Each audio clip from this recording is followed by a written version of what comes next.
Hello guys. Ano kayang tawag dito sa manok na to?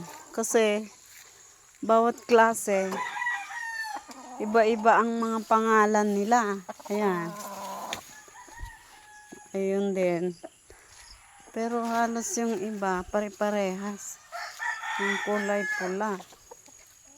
Ayan oh. Ne, ala. Agdadji mo o nagtikon eh. Oh. Ayan.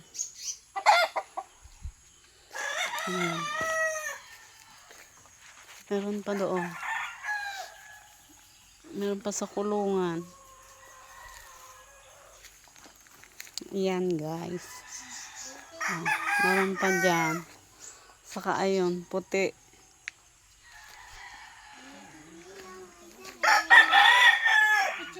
Meron pa dito.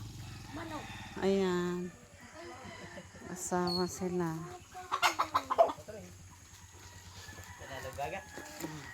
Ayan.